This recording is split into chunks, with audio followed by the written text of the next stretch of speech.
Hey Star, let's take a look at your week 3 assignment 3.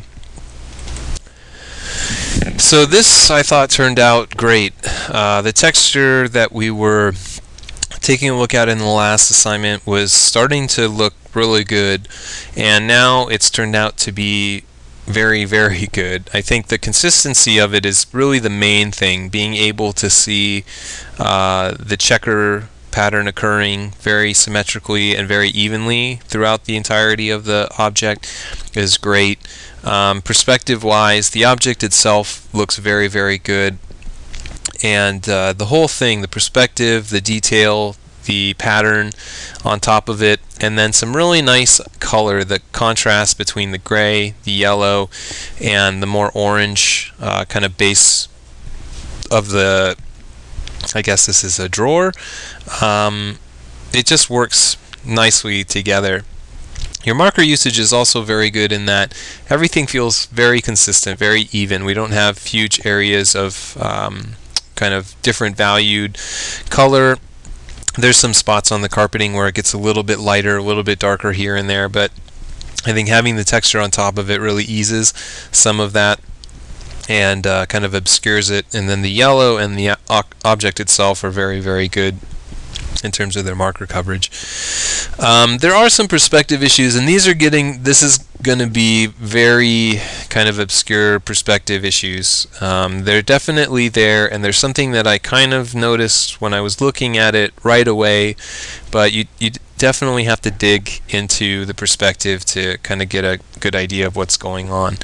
So I plotted out your perspective for your table or your cabinet, and I figured the vanishing point is somewhere above it, up top here, which is fine. And what I've done is I've drawn in the back part of your object. I've kind of measured where the top edges are. I've measured where the bottom edges would be as it pertains to the vanishing point. So we have kind of this back part of the dresser.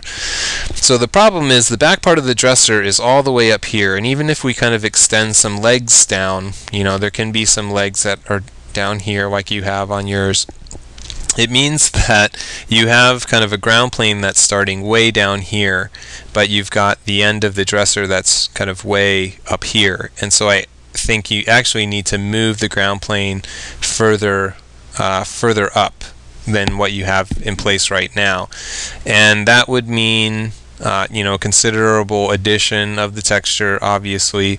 And this is a tough thing to do. I think that even when I teach perspective class, I think more than anything, the hardest thing for students to kind of get a grasp on is that, these objects that are being rendered in 3-dimension, when they're in an environment, they have to interact with the environment with perspective in mind. And I think a lot of the times what we focus on is the actual object itself, and we don't kind of think about the environment that much. It's just something to put the objects in. But I always have kind of situations where there's objects that are clipping into other objects, or they're kind of going into a wall, or they're kind of spaced in a way that just couldn't happen. And so that's kind of what's happening here. When you take all this stuff away and you just kind of look at the piece, it's not actually that kind of big of a deal. You don't notice it right away, but it does, for me, when I look at it, feel like I kind of just say, that seems like the ground plane is awfully low for as much of the top that we can see of the cabinet. So I couldn't tell you how you would be able to correct this. This is just something that you have to kind of plot the whole thing out, and you have to kind of keep in mind the environment as well. But it's just something that that is. I think with the perspective stuff, with that very obscure perspective stuff not kind of in the picture, the drawing feels very good to me. It feels very clean. It feels like you spent a lot of time really getting all the details and all the kind of basics down and done right, which I think is terrific.